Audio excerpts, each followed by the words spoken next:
Shalom puri kalamala shalamalakahiya kalamalahiya karamalahiya. Hallelujah. Hallelujah.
Spirit.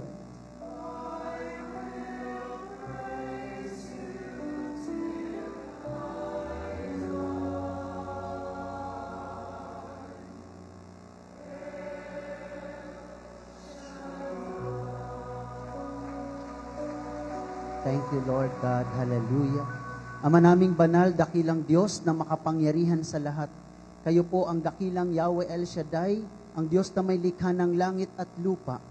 Ang dakilang Diyos na may akda ng aming buhay, ang Diyos na nagpapagaling at gumagawa ng himala, ang Diyos na nagpapalaya sa lahat ng mga nagagapos at mga naaalipin ng kadiliman. Amang banal, sa gabing ito, nagpapasalamat po kami sa inyo sapagkat muli niyo pong ipinagkaloob na kami ay magkatipon sa lugar na ito sa pamamagitan ng inyong dakila at banal na pangalan upang kayo po'y aming sambahin sa espiritu at katotohanan. Aming Ama, sa amin nga pong pagsambang ito, ay aming hinihiling na muli niyo pong iunat sa lugar na ito ang inyong mapagpalang kamay at ipagkaloob na lahat ng tumugon sa inyong panawagan, Panginoon, ay katagpuin anuman ang kanilang mga pangangailangan. Amang banal, dalangin din po namin abutin niyo po, maging sila na mga nakikinig sa himpilang pinagpala. Maging sila, Panginoon, na nanonood sa live streaming. Dalangin po namin, Amang banal, na patuloy niyo po din silang katagpuin saan man sila naroroon sa bawat bahagi ng mundo. Amang banal, dalangin din po namin pagpalain niyo ang aming mga puso, isipan at pandinig sa gabing ito upang ito ay maging tunay na matalas sa pakikinig at pagtanggap at pag-unawa sa inyong banal na salita. Nang sa gayon, patuloy po, Panginoon, na umangat at tumaas ang antas ng aming pananampalataya sa inyo. Amang banal, ipinagkakatiwala namin sa inyong kabuuan ng pagtitipong ito at dalangin din po namin patuloy niyo po na ipagkaloob ang inyong fresh anointing, ang inyo pong masaganang basbas sa aming kapatid na gagamitin niyo upang basahin po ang mabuting balita at ito po, Panginoon, ay introduce na walang iba kundi ang aming minamahal na kapatid na si Brother Rene Velarde. At ganun din po, Panginoon, ang inyong instrumento upang ihayag ang inyong banal na salita. Sa gabing ito, dalangin namin patuloy niyo pong ipagkaloob ang ibayong kalakasan, Panginoon, your anointing that will make him strong, O Lord God, na walang iba po kundi ang aming minamahal na punong lingkod, si Brother Mike. Amang banal, maraming salamat sa inyong papuri at parangal magpakailanman. Ang lahat ng ito'y aming kahilingan in the name of the Lord Jesus, sa pangalan ng Ama, ng Anak at ng Espiritu Santo. Amen.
malakas na malakas ang ating Panginoon.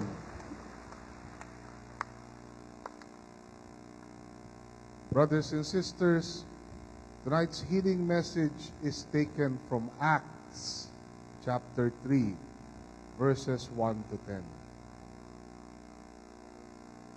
One day, Peter and John were going up the temple at the time of prayer at 3 in the afternoon.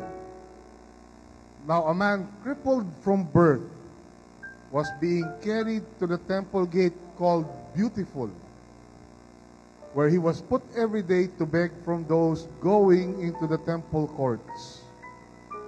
When he saw Peter and John about to enter, he asked them for money. Peter looked straight at him, as did John. Then Peter said, "Look at us." So the man gave them his attention, expecting to get something from them. Then Peter said, "Silver or gold I do not have, but what I have I give you. In the name of Jesus Christ of Nazareth, walk." Taking him by the right hand, he held him up, and instantly the man's feet and ankles became strong. He jumped to his feet and began to walk. Then he went with them into the temple courts, walking and jumping and praising God. They recognized him as the same man who used to sit begging at the temple gate called Beautiful. And they were filled with wonder and amazement at what had happened to him. Glory to God. Glory to Christ Jesus. Minsan, 3 ng hapon, oras ng pananalangin, nagpunta sina Pedro at Juan sa templo, sa malapit sa tinatawag na pintuang maganda, ay may isang lalaking ipinanganak na lumpo. Dinadala siya roon araw-araw upang magpalimos. Nang makita niya sina Pedro at Juan na papasok sa templo, siya'y nanghingi ng limos. Tinitigan siya ng dalawa at sinabihan ni Pedro, "Tumingin ka sa amin." Tumingin nga siya sa pag-asang siya'y lilimusan.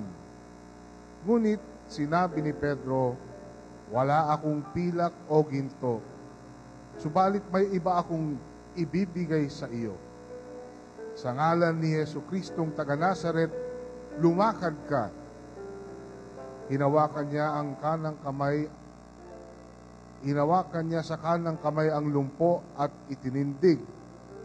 Pagdakay lumakas ang mga paa at bukong-bukong ng lalaki. Ito'y napalukso at nagsimulang lumakad. Palukso-lukso siyang pumasok sa templo kasama nila at masayang nagpupuri sa Diyos. Nakita ng lahat na siya'y lumalakad at nagpupuri sa Diyos.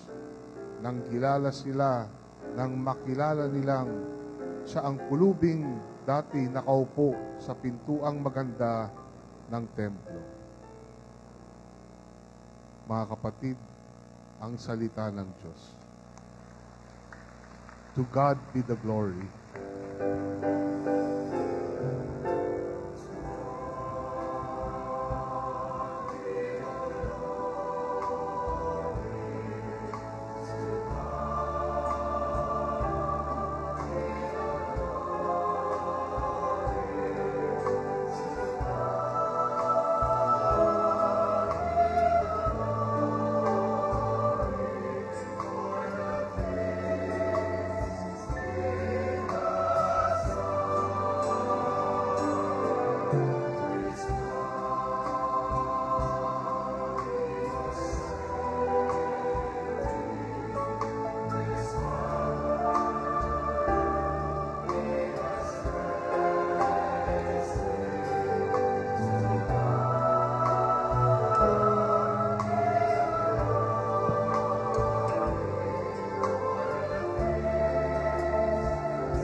Purihin natin ang malakas na malakas ang ating Panginoon.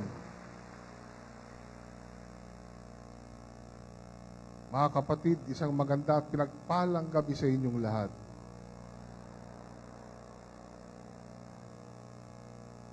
Tonight, brothers and sisters, I have good news for you. According to Acts chapter 3, verses 6 to 8. Then Peter said, "Silver or gold I do not have, but what I have I give you. In the name of Jesus Christ of Nazareth, walk." Taking him by the right hand, he helped him up, and instantly the man's feet and ankles became strong. He jumped to his feet and began to walk. Then he went with them into the temple courts, walking and jumping and praising God. Ngunit sinabi ni Pedro, "Wala akong pilak o ginto. Subalit, may iba akong ibibigay sa iyo. Sa ngalan ni Jesucristong taga Nazaret, lumakad ka." Hinawakan niya sa kanang kamay ang lumpo at itinindig. Pagdakay lumakas ang mga paa at bukong-bukong ng lalaki. Ito'y napalukso at nagsimulang lumakad.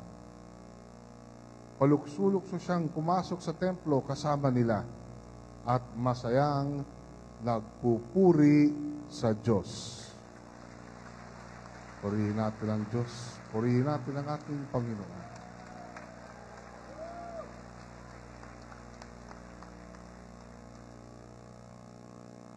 Matagal akong nawala dahil nanggaling ako ng Israel. They were celebrating their 24th anniversary chapter. Next year, 25th na sila. Silver. Lahat kayo invited. Pero kanya-kanyang bayad. Tapos may nakasalubong akong sister doon. Sinabi niya, "Brother Rene, sa YouTube lang kita napapanood. Lagi kitang inaabangan. Gusto kong nagpapatawa ka." Pero ang nagustuhan ko sa sinabi niya, "Brother Rene, sa personal, payat ka pala." Sa TV pala, tumatawa ako. Well, anyway, may dalawang lalaki, magkumpare sila. Nagiinuman sila sa isang bar. Bigla may dumating na isang babae, maganda.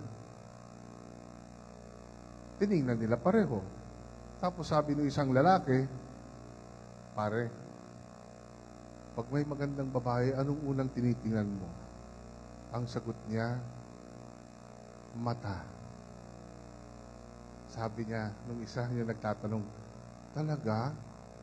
Mata? Sa mata ka nagagandaan?" Ang sagot naman ng lalaki, "Hindi. Mata ng misis ko. Mabilis siyang sumuntok." Purihin natin ang Diyos, purihin natin ang ating Panginoon. At pakinggan natin ang ating punong lingkod, Brother Mike C. Velarde.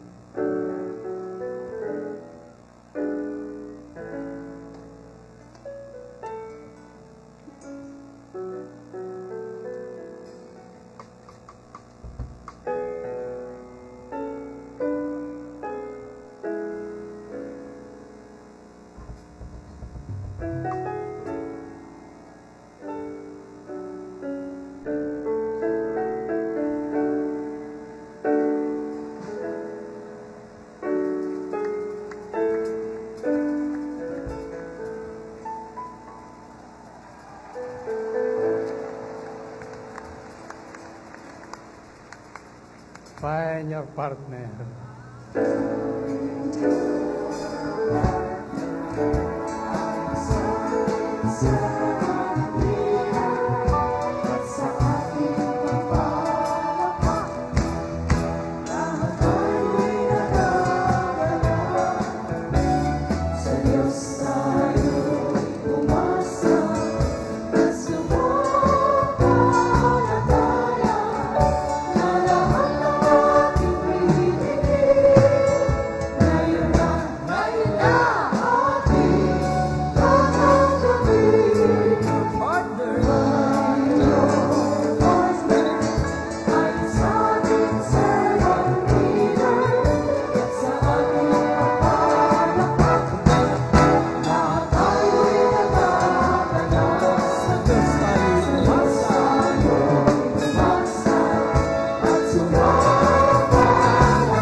Purihin ang Panginoon.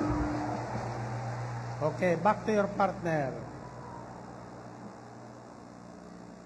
Sasabihin mo sa partner mo, ginto at pilak wala ko. Sino may dalang ginto?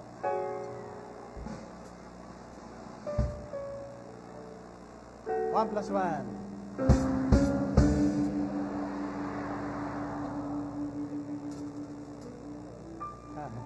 Sino gustong ginto at pilak? Sabi niyo wala kayo.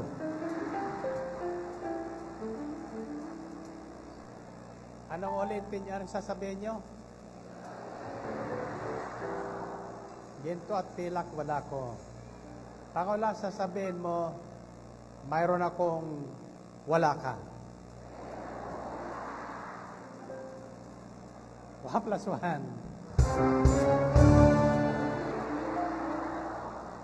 3 plus 3.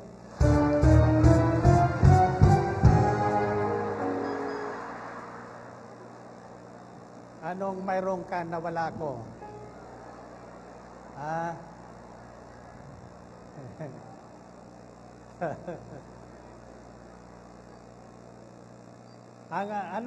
Anong sasabihin mo sa huli? Sasabihin mo, ibigay mo sa akin ang mayroon ka. 1 plus 1. 3 plus 3.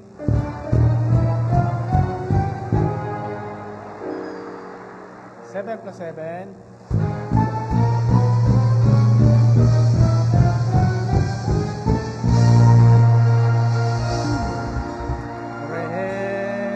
Purihin ang Panginoon. O, taas ang kamay nyo. Taas ang kamay nyo.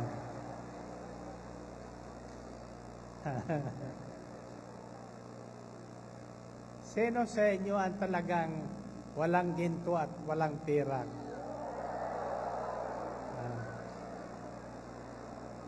Sabi nyo, mayroong kayong ibibigay.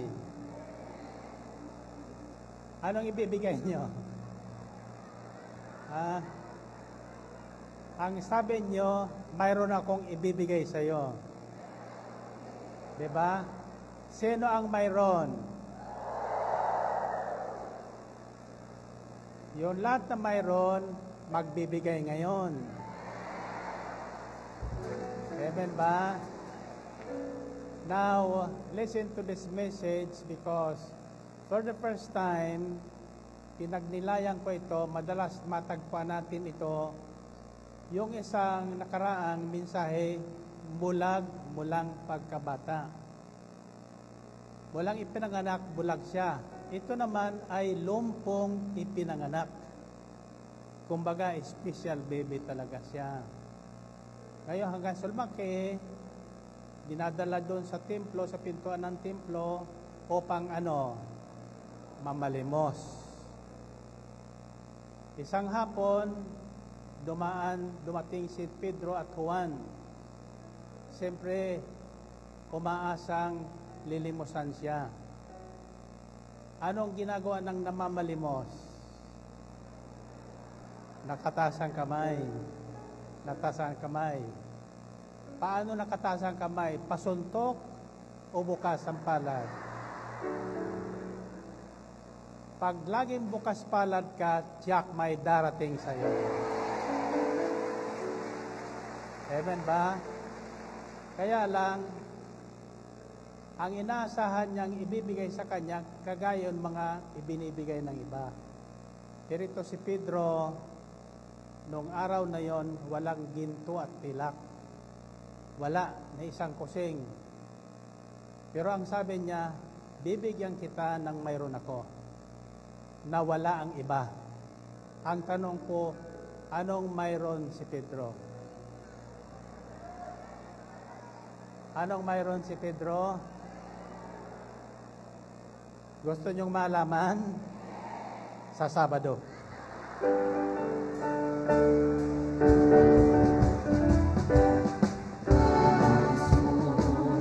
Pagpalari, simulan at tapusin ang gawa.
Taas ang kamay nyo. Alam nyo, ako'y natutuwa ngayon. Bakit? Habang inaawit natin, wala akong nakikitang umaalis.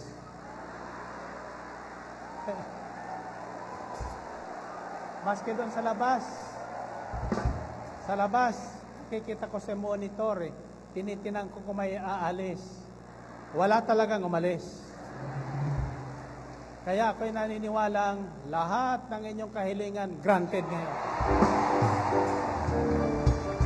Okay, taas ang inyong mga prayer request at lahat ng inyong daladalahan.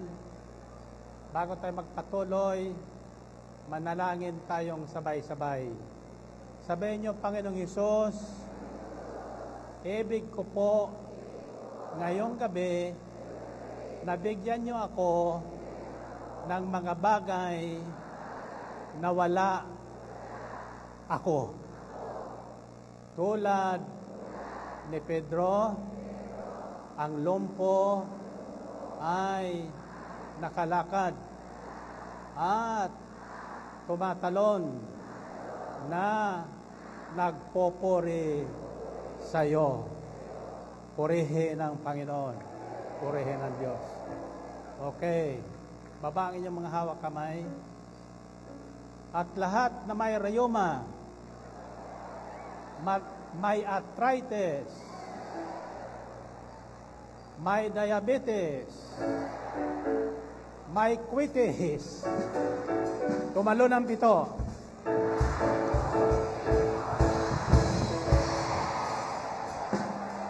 Malaya na kayo. Makakauwi na kayo. Lahat tayo ngayon uuwing may taglay na isang bagay na mahalaga. Mas mahalaga kaysa ginto at pilak. Mas mahalaga kaysa kotse. Mas mahalaga kaysa bahay at lupa. Mas mahalaga kaysa asawa. Basta itong bagay na ito ang taglayin natin, wala na kayong hahanap-hanapin pa. Okay, may ibig yung paawit sa ating choir. Sabihin nyo, together again.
Jesus,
Taas ang kamay nyo. Ako'y natutuwa talaga ngayong gabi. Ang tatanda na natin.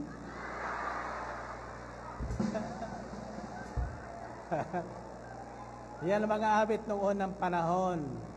Awit ng pag-ibig. At ang mensahe po niyan, ang sino mang napapahiwalay sa Diyos at nagbabalik loob doesn't matter to God.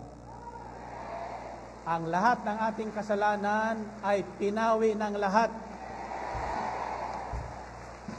At inaanyayahan ngayong gabi, lahat na naririto sa Ambel City, nakikinig sa kanilang mga tahanan, sa bawat sulok ng daigdig, tandaan nyo ito. Ang sino mang nagbabalik loob sa Diyos, niyayakap ng Diyos. So once nayakap ka ng Panginoon, ano man ang sabihin ng mundo, ano man ang sabihin sa iyo ng mga tao sa mundo, huwag mong papansinin. Ang mahalaga ngayon, nasa piling ka ng Diyos. Amen? Okay. Taas ang kamay nyo. Sa bilang kong 3, isisigan nyo 3 ulit. Together again, together again, together again. 1, 2, 3.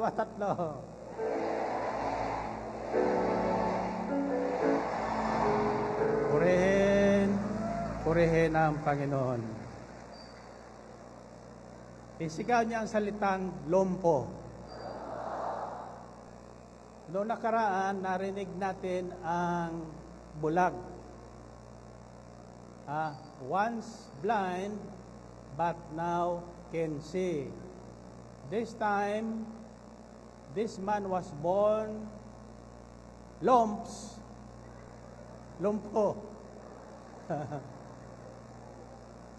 Special child baga. Ibig sabihin, lahat na may kapansanan, anuman ang kapansanan mo sa katawan mo, special ka pa rin sa Panginoon. Walang pangit na nakikita sa atin ng Diyos. Iyan po ang tunay na pag-ibig na galing sa Diyos. My question is related to this story. Peter said, "Silver and gold I do not have, but what I have I give you. In the name of Jesus Christ of Nazareth, rise up and walk." Then he stretched his hand to the lame, tinulungan niyang makatayo. So don't just say, "In Jesus' name, magaling ka na." Don't just say, "In Jesus' name, answered prayer ka na." Tatandaan nyo, the touch of a person filled with the power of Christ is very important. May kapangyarihan binigay ang Panginoong Kristo sa lahat na Kanya ay nananalig at nanampalataya. The power of touch. Ang kapangyarihan ng hipo. Ng kamay. Ang iba dyan tawag patong. Yung mga hindi nagbubuntis, nagpapapatong sa akin ng kamay, tiyak nagbubuntis. Amen ba? Well, anyway, this is what I have learned from this story recently. What Peter and John possessed at that time, which I believe El Shaddai believers in this ministry possess. Taglay din natin ang 3 bagay na ito. 3 bagay po ang taglay ni Pedro at John. Tatandaan nyo, sa Biblia, nang suguin ang mga alagad ng Panginoong Kristo, hindi po sila nag-iisa. Laging may kasama. Sinugo silang dala-dalawa. pair by pair. Anong ibig sabihin noon? Sa simula pa, ayaw ng Diyos na mag-isa ang tao. Kailangan mayroon siyang makakasama. Yung tinutukoy niya makakasama, helpmate. The general interpretation is babae at lalaki. But this time, the message is very clear. No man is an island. Walang taong mabubuhay mag-isa. Kailangan mo ng katuwang. Kasama, angkop na kasama. Angkop na makakatulong sa panahon ng pangangailangan. Even in Moses' time, hindi nag-iisa si Moses. Binigyan siya ng makakatulong, ang kanyang kapatid na si Aaron. Are you following me? Now, what does this mean? Anong ibig sabihin nito? Ibinahagi ko sa inyo ang isang ipinakita sa akin ng Espiritu ng Panginoon tungkol sa dalawa. Sa dalawang taong nananalangin, magkaisa ang isipan at loobin. Ang sabi sa Biblia, Matthew 18, when two of you on earth agree, nagkakasundo, nagkakaisa, on anything that you ask for in prayer, God will make it happen. Nasusundan nyo ba? Now, this is the message tonight. I believe that what Peter meant at that time, nang sabihin niyang, silver and gold I do not have, but what I have, I give you. Anong taglay ni Pedro? Anong mayroon si Pedro ng sandaling yon? Tatlong bagay. Pananalig, pag-ibig, pagkakaisa. Anong ibig sabihin ito? Sabi sa Biblia, ang sino mang nakipag-isa kay Kristo ay nagiging bagong nilalang. Nagiging bagong nilalang. Ang luma ay wala na. Patay na yung luma. Lumang buhay na mainggitin, magagalitin, mapagtanim ng sama ng loob, mapagbalak ng masama, etc. Lahat na masama, wala na. Kung magalit, walang kapatawaran. Doon sa lumang buhay yon. Ano ang tinutukoy na bagong nilalang? Bago na. Tatandaan nyo ang salitang, ang sino mang nakipag-isa kay Kristo. Hindi sinasabing, ang sino mang nanalig at nanampalataya kay Kristo, nagiging bagong nilalang. Ang sinasabi sa Biblia, ang sino mang nakipag-isa kay Kristo, ay nagiging bagong nilalang. Ibig sabihin, nakipag-isa, kaisa na ni Kristo. Hindi na tayo hiwalay kay Kristo. Kumbaga sa kape at gatas, hindi na matatawag na gatas. Hindi matatawag na coffee. Anong tawag na doon? Coffee with cream. Kape at gatas. Yung kulay ng kape na itim, nagbabago na. Yung kulay ng gatas na puting-puti, nagbabago na rin. Hindi na siya dalawa. Hindi na sila matatawag na kape at gatas. Ang tawag sa kanila, coffee with cream. Now, paano tayo nagiging isa kay Kristo? Bakit tayo nagiging bagong nilalang? Sapagkat yung lumang buhay na hiwalay kay Kristo, na hindi matatawag na anak ng Diyos, tatawagin tayong mga anak ng Diyos. Binibigyan tayo ng karapatan o kapangyarihang tumawag sa Diyos na Ama, Ama ko, tulad ni Kristo. Now, sinasabi nun sa Biblia, tinitigan ni Pedro ang lumpo, as did John.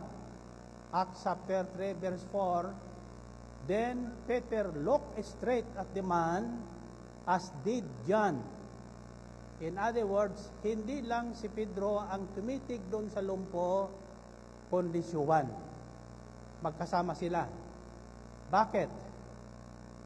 Sapagkat si Juan at si Pedro ay nagkakaisa ng isipan at ng damdamin. Now, bakit nagpagtuunan ng tingin ang lumpo? Dahil sa ano? Dahil sa dala nila ang pag-ibig ni Kristo.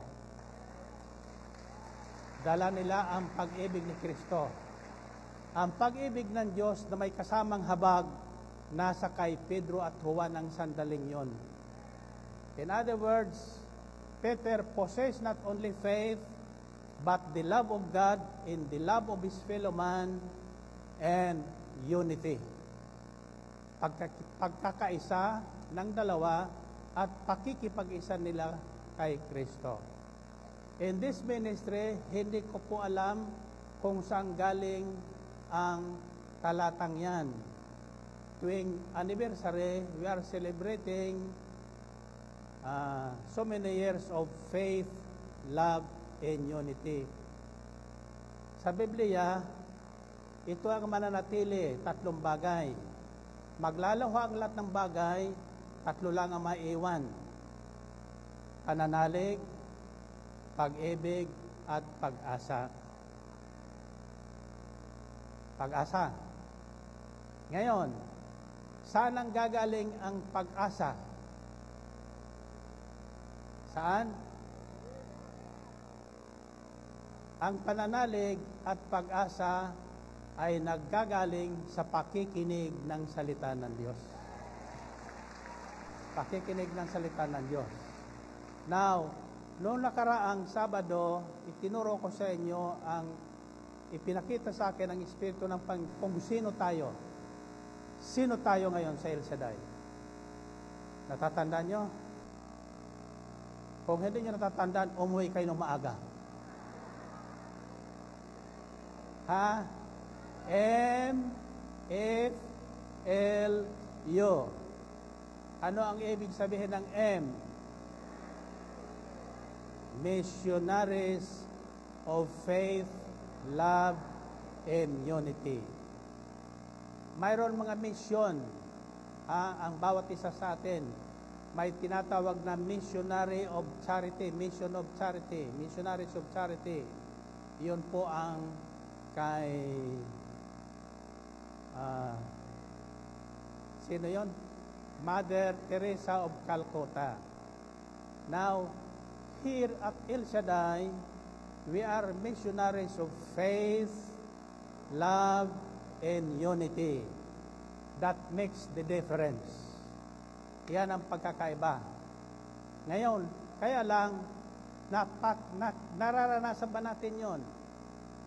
Ang unang mission natin, nadala ang pananalig at pag-ibig ng Diyos at pagkakaisa.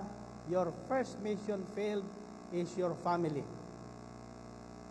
Your family. Kaya tinatawag ang ating pagtitipon, family appointment with El Shaddai.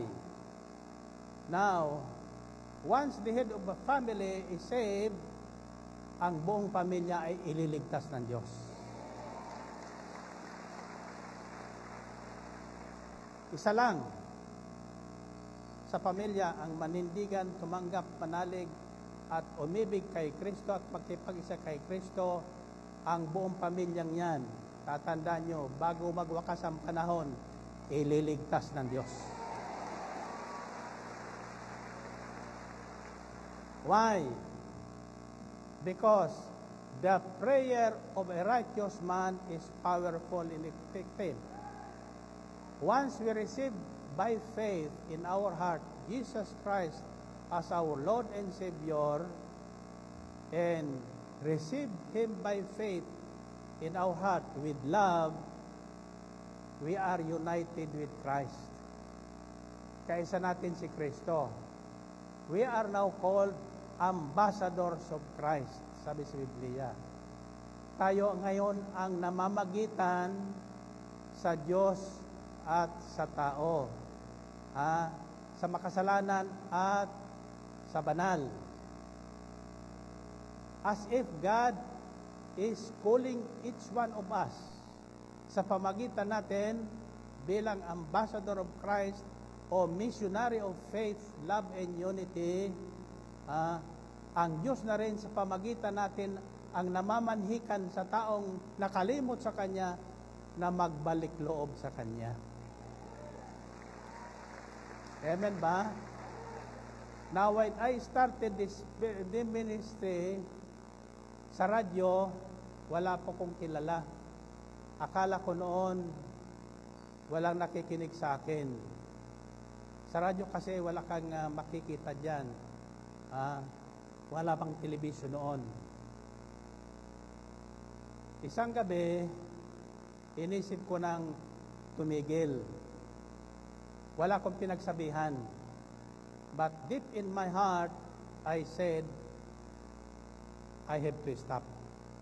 Hindi na ako babalik sa radyo para maghayag pa ng kung anong nasusulat sa Biblia. Hindi ko kasi alam ang direksyon ng buhay ko noon. But look, ang hindi alam ng tao, alam ng Diyos. Iniisip mo pa lang, alam na ng Panginoon. Hindi mo pa sinasabi, alam na ng Panginoon kung anong magiging bukang bibig mo. Amen? Sapagkat alam ng Diyos ang iniisip ko, umurong o tumigil, pagbalik ko sa aking tanggapan isang umaga, Lunes noon, may isang registered mail envelope sa aking lamesa. Binuksan ko po. Ang unang nabasa ko doon sa headline niya, Dear Brother Mike, huwag po kayong titigil sa inyong broadcast. Ang tanong ko ay, paano nalaman ng letter sender na ito na may iniisip akong tumigil sa aking broadcast? That is the first question. Pagkatapos, ang sabi niya, alam niyo ho, ako po I suffered migraine for the last 17 years. May sakit po akong migraine the last 17 years. Pag ako inaatake, inuumpog ko ang aking ulo sa pader. Noong gabi, niyang unang gabing marinig kita sa radyo, kasalukuyang inaatake ko ng migraine. Ang ginawa ko niya, sa halip na iumpog ko ang aking ulo sa pader, niyakap ko ang radyo. Mula noon na niya, hindi na ako inatake ng migraine. At may kalakip pang 100 piso. Sabi niya, Brother Mike, pagdamutan niyo po itong 100 pisong ito, huwag lang kayong titigil. Alam pa niya na marami ang mabibiyayaan ng broadcast mo sa radyo. Para hindi ka tumigil, ito ang 100 piso. 100 piso. So, what I decided, every Sunday evening lang yung aming broadcast sa radyo. To God be the glory ang title ng aking programa. At ang sabi pa sa sulat, kung maari po, dalasan nyo po ang broadcast nyo. Kasi yung Sunday evening po, ang tagal po, hinahanap ko gabi-gabi ang tinig nyo. Na pag narinig ko kayo, nakakatulog na ako. Kaya, kung mayroon dyan natutulog sa inyo, huwag mong gisingin. Sa halip na ako'y magalit, ako pa'y natuwa. Bakit? Yung hindi makatulog, nakakatulog. Yung naman natutulog, nagigising. Amen ba? So, dinala ko sa radyo ang sulat na yon at binasa ko. Sabi ko, kung totoong, kasi walang pangalan yung sulat, anonymous. But I know it came from Calamba, Laguna.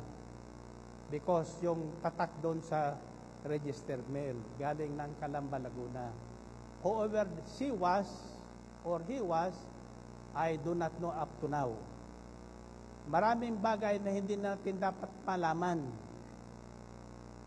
Ang alam ko, ang hindi ko alam, alam ng Diyos. At alam ko rin, hindi malalaman ng Diyos ang iniisip ko, ang binabala ko, kung hindi ko kasama ang Diyos. Kaya ako'y naniniwalang kasama ko ang Diyos sa gawain ito.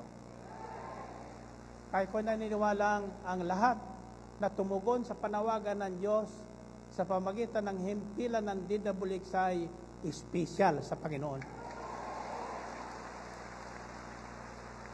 Kahit gaano katigas ang ulo natin, umuwi na hindi tapos ang gawain. Huli na ka dumating, una pang umuwi, espesyal ka pa rin sa Panginoon. Amen ba? Now, listen to this very carefully. We the people is the church. Ang church na tinatawag ay hindi po yung gusaling ka dito, kundi mga taong nagkakaisa ng pananalig sa Diyos. Nagkakaisa ng isipan at pananalig sa Diyos. Pagdating naman po sa pamahalaan, dalawa kasing kingdom ang ating ginagalawan. Yung sa mundo at yung sa Diyos.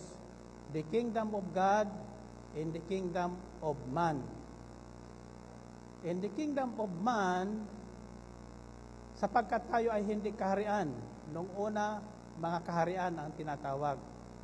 Mga bansang pinaghaharian ng hari. Tayo ay nagising tayo sa isang demokrasya. Now, sa isang demokrasya, we are the government. Ang taong bayan, ang pamahalaan. Ang mga namumuno ay ang ating hinahalal. Sila ang ating mga alipin. Tayo ang nagsusildo sa kanila sa pamagitan ng ating buwis. Amen ba? At itinatakda lang ng ating konstitusyon kung ilang taon sila mamamahala. Ang Pangulo, 6 na taon. Ilan Pangulo na ang dumaan. Ang natapos ang kanyang pamamahala, ang El Shaddai naririto pa rin. Ang kaharian ng Diyos ay walang katapusan. Amen ba? Sabi sa Biblia, walang pamahalaan na hindi ang Diyos ang may tatag.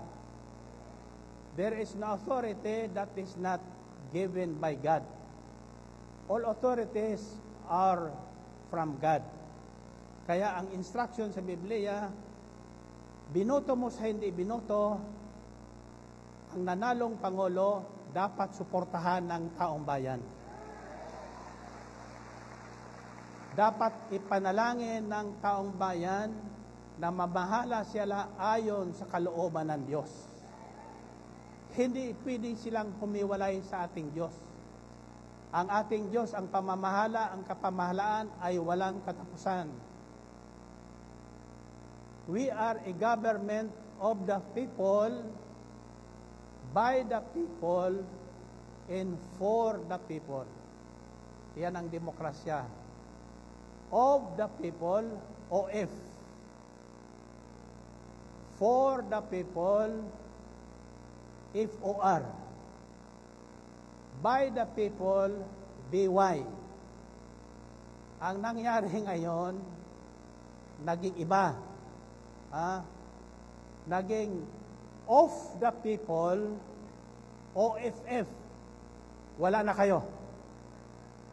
Wala na tayo. Kami-kami na lang na nahalal. Instead of for the people, naging fool the people. F-O-O-L. Fool the people. Instead of B-Y, by the people, naging by the people. B-U-Y. Kaya pagdating ng halalan, walang karapatan ang sino mang magreklamo sa pamahalaan kapag ibininta mo ang iyong boto.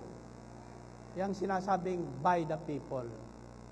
Remember this, we cannot separate entirely the church in the state. Because we are the government, we are the church. Ang taong bayan, ang tinatawag na iglesia, ang namamahala lang sa atin ng mga pare, mga obispo, at ang Santo Papa. Ang pamahalaan, tayo rin. We are the government. Binibigyan lang natin ng karapatan ang mga namumuno sa atin sa pamagitan ng halalan. Kung sino ang napili na nakararami sa demokrasya, iyon po ang maluluklok sa tungkulin. At kailangan sundin at suportahan ng taong bayan. We cannot stay divided. May kasabihan, united we stand, divided we fall. That's why the kingdom of God does not fall, because the people of God remain united. Pag bumalakpak, nagkakaisa. Pag sumisigaw, nagkakaisa. Pag humahalakhak, nagkakaisa. Pag umiiyak, nagkakaisa. Tingnan nyo, makasira talaga tayo. Pero sa tingin ng mundo, sira tayo. Pero sa tingin ni Kristo, buong-buo tayo. Buong-buo tayo. Now, may kanarinig kayong, the voice of the people is the voice of God. If this voice are coming from the people with God, yung mga taong pinaghaharian ng Diyos. Dito sa ating Pilibansa, karamihan sa atin, almost 99% may Diyos. Amen ba? May Diyos na kinikilala. Bakit? Sa panahon ng kagipitan, mananalangin yan. Kaya hindi marunong manalangin yan. Tatawag yan sa Diyos. Diyos ko, bakit mo ko pinabayaan? Sa totoo lang, hindi tayo pinababayaan ng Diyos. Bawat sandali, kinakalinga tayo ng Diyos. Kaya sa sandaling magdesisyon ka na makasama at makaisa ni Kristo, makakaisa mo at makakasama mo ang lahat ng taong nakipag-isa kay Kristo. Amen ba? Now, pagtaglay mong tatlong ito, wala kang sasabihin sa pangalan ni Jesus na hindi gagawin ng ating Panginoong Kristo. Amen ba? Remember what Peter did in John. Tiningnan nila sabay ang lumpo. Verse 4, Acts chapter 3. Peter looked straight at the eye of the layman, as did John. Magkasama sila, magkasabay sila. Ano mang gawin ni Peter, ginagawa ni John. Ako'y naniniwalang hindi lang si Peter ang tumulong doon sa lumpo na makatayo, kasama si John na tinulungan nila ang lumpo na makatayo. Ito ang bilin ko sa inyo, mga kapatid. kay Kristo, magtulungan tayo. Magtulungan tayo. Now, in politics, nakikilala lang ng mga politiko ang isang grupong may numbers. Bakit tayo dinadalaw ng mga politiko tuwing halalan? Sapagkat kung ako lang, hindi ako papansinin ng sino man. Tulad nyo, individually, walang papansin sa atin. But collectively, if we are together always, together again, tatandaan yan. Sabi sa Biblia, the early church were always together. They prayed together, they ate together, they listened to the word of God together. They shared everything together. Walang nagmamay-ari ng kanyang ari-arian na para sa kanya lang. Para sa lahat. Para sa lahat. Kaya naman, sabi sa Biblia, ibinuho sa kanila ng Diyos ang lahat ng kanilang kailangan. Walang nagkulang, walang nagdahop sa kanila. Amen ba? Now, let us unite this number. Ngayong halalan, pinakikiusapan ko pang lahat na nakikinig ngayon na mag-house to house kayo. Dalhin nyo ang mabuting balita ng buhay. Si Kristo ay naparito upang magbigay buhay, isang buhay na ganap at kasiyasiya. Ito rin ang ating ibibigay sa ating bayan. Isang buto na pinagsama-sama. Sino sa inyo ang makakaakay ng 10 kahit 10? Wala kayong kamag-anak pag wala kayong naakay na 10 buto.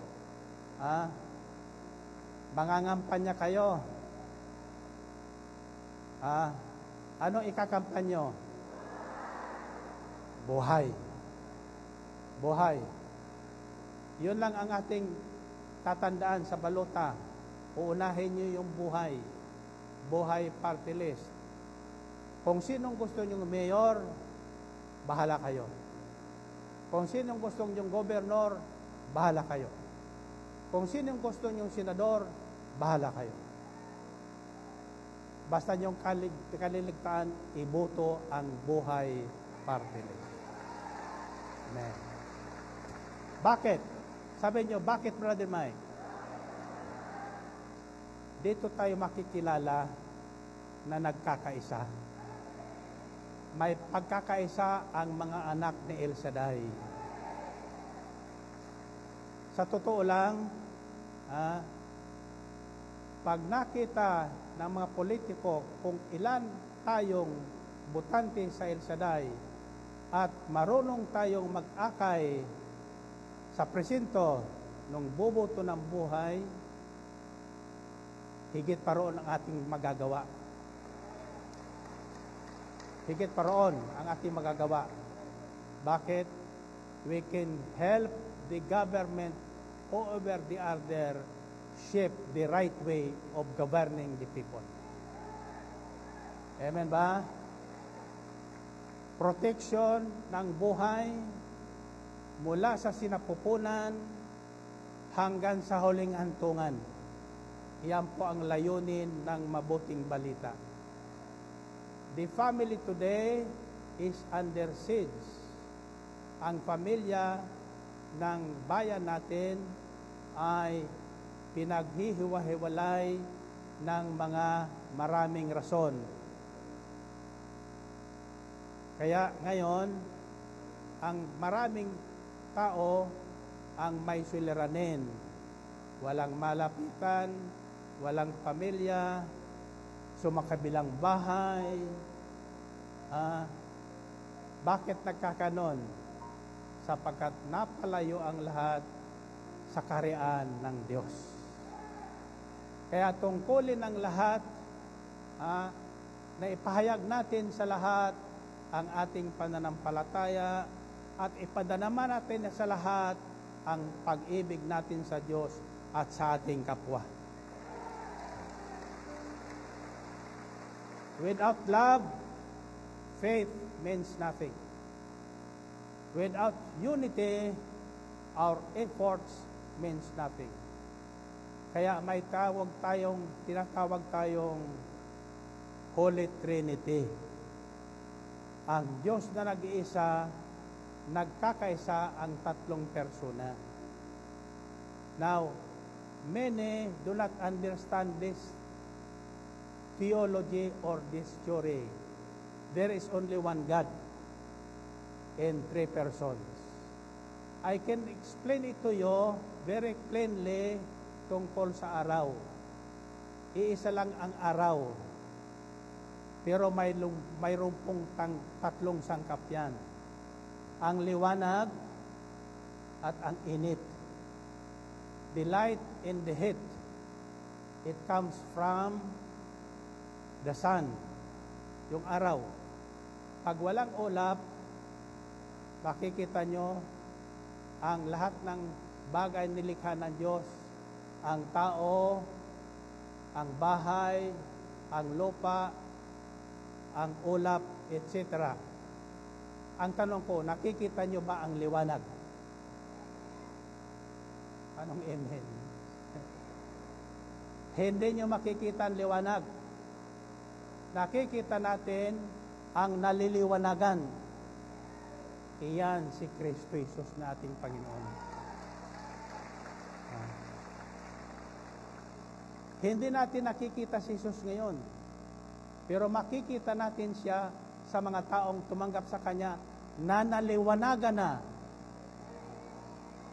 Bakit? Ang sabi ni Jesus, I am the light of the world. Ako ang ilaw ng sanlibutan. Ako ang katotohanan at ako ang buhay. The truth, I am the truth, the way, the light, and the life. Ako ang buhay. So ang buhay na wala kay Kristo, walang liwanag. Tulad nung bulag na ipinanganak na bulag. Ang buhay na iwalay kay Kristo, walang lakas. Tulad ng lumpo na ipinanganak na lumpo, walang lakas. Walang lakas, walang nagagawa. Kaya namamalimos araw-araw siya doon sa pintuan ng templo. Ganyan ang maraming Kristiyano, namamalimos, na hindi dapat tayo mamalimos sapagkat kapag kaisa mo si Kristo, minahal mo si Kristo, minahal mo ang kapwa mo, wala ka nang hahanap-hanapin pa.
Just praising the Lord.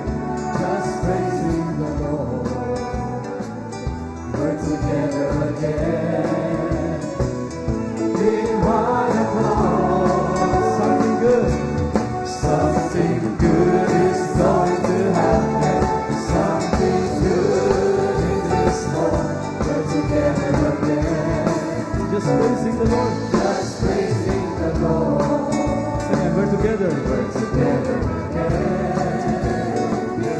Just praising the Lord. Just praising the Lord. We're together again. In one accord. Something good is going to happen. Something good is in store. We're together again. Just praising the Lord. Just praising the Wala nang hanap-hanapin pa. Wala na, hahanap-hanapin pa, Panginoon. Wala na, hahanap-hanapin pa, Panginoon. Wala na, hahanap-hanapin pa, Panginoon. Wala na,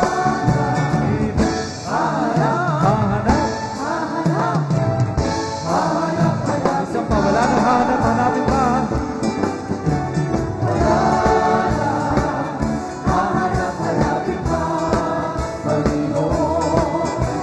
Wala na, hahanap-hanapin pa, Panginoon. Wala na, hahanap-hanapin pa, Panginoon. Wala na, Hahanap. Hahanap. hahanap-hanapin pa. Purihin ang Panginoon. Okay. Tasan yung kamay. Tatanungin ko kayo. Kayo ba'y may pananalig? Kayo ba'y umiibig? Saan? Sa ginto, sa pilak, sa kotse, sa mga bagay nakikita o sa bagay na hindi nakikita. Kapag kayo ay nanalig at umibig sa mga bagay na hindi nakikita, ang hinahanap nyo, makikita nyo. Amen ba? Taas ang kamay nyo. Tatandaan nyo, may mga bagay na hindi magagawang mag-isa. Kailangan natin may katuwang at kasama sa paggawa. Amen ba? Ano ang isang bagay na hindi magagawa mag-isa? Ang bata daw, bata. Well, anyway, this is my faith. Ito ang aking pananalig na binabahagi ko sa inyo on the first day nang ako'y tawagin ng Diyos. Yan ang ibinigay ni Pedro sa lumpo. Dati tayo ay mga bulag. Tayo ay mga lumpo. Kahit naririnig na, inaanyayahan, maraming katwiran, hindi kumakarating sapagkat matraffic, hindi kumakarating sapagkat malayo, ang tawag dyan lumpo. Lumpo. Amen ba? Subalit, nang kayo ay tumayo sa inyong tahanan at nagdesisyon na pumunta sa ating pagtitipon, tugunin ang panawagan ng Panginoon. Nakalakad ba kayo? Naglakad ba kayo? Yung walang sasakyan, may nagkaroon ng sasakyan. Yung walang pera, nagkapera. Yung walang kasama, nagkaroon ng kasama. Yung walang asawa, nagkaasawa. Amen ba? Yung walang nakikita, may nakita. Amen ba? Always remember this, ha? The word together. Huwag kayong aalis sa bahay na hindi nyo kasama ang Diyos. Huwag nyo sasabihin sa mga taong nagpapaalam sa inyo, mag-ingat ka. Mali yun, sapagkat yung paibabala na may masamang mangyayari. Ang sabihin nyo, samahan ka ng Diyos. Pagkasama mo ang Diyos, walang mangyayari sa iyong masama. Yung hindi mo nakikita, nakikita ng Diyos. Yung hindi mo alam na mangyayari, alam na ng Panginoon. Naririnig ba yon? Kaya ako'y naniniwalang lahat na nakarinig ng mensaheng ito, mula ngayon, yung hindi nyo nakikita, makikita nyo. Yung may diabetes na nakatalo ng 7, wala na. Amen ba? Yan daw may karamdaman na hindi napapagaling. Pero sa Diyos, walang karamdaman na hindi napapagaling. Lahat napapagaling ng Panginoon. Yung matanda, gusto nung maging bata.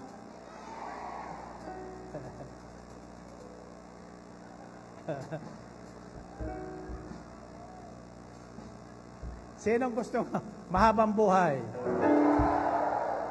Asa kamay yun?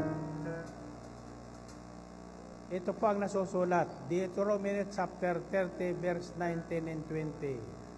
Ang sabi ng Panginoon, ngayon, saksi ko ang langit at lupa na nilatag ko sa inyong harapan ang buhay at kamatayan, ang pagpapala at sumpa. Piliin nyo buhay. Piliin nyo buhay. Asa kamay nyo? Hindi ko may sabi niya na, ang may sabi niya ng Diyos. Piliin mo ang buhay, sa gayon, ang iyong angkan, hahaba at lalawig ang buhay sa balat ng lupa. Hindi lang hahaba, dadami pa ang iyong angkan. Amen ba? Kaya hindi ka mawawala ng lahi sa balat ng lupa. Sa El Shaddai, kahit kay iniwan ng inyong mga magulang, mayroon kayong pamilya. Wherever you go, bawat sulok ng daigdig, may El Shaddai gawain ako. Laging kasama natin ang Diyos. Ito ang pabaang ko sa inyo, sapagkat after this, pupunta ko ng ibang bansa. Yung gustong humabol sa akin sa Macau, sa Sabado, nasa Macau po ako. Lotong Macau. Yung ibig makatikim ng Lotong Macau, humabol sa akin sa Macau. Pero ang lahat na darating dito, naririto man o wala si Brother Mike, pag pinakinggan nyo ang mensahe na galing sa bibig ng Diyos, pagpapalaing kayong lubos-lubos. Amen. Okay, tasa kamay. Ano sa tingin nyo ang pasisigaw ko sa inyo?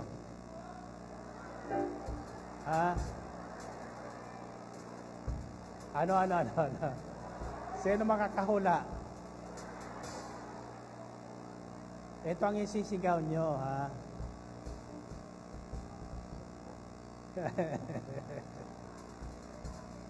Pag yung mga pinasisigaw ko sa inyo, isisigaw nyo rin yan sa labas. Kahit na pagtawanan kayo ng tao, sasakyan pa lang, isigaw nyo na. Ito ang isisigaw nyo. Together again. Pagdating mo sa bahay, yung mister mo o misis mo nagalit sa'yo, sabihin mo, together again. Pag narinig, pag sinigaw nyo yan, kasama mo ang Diyos. Bela, ano isisigaw nyo? O, tas sa kamay.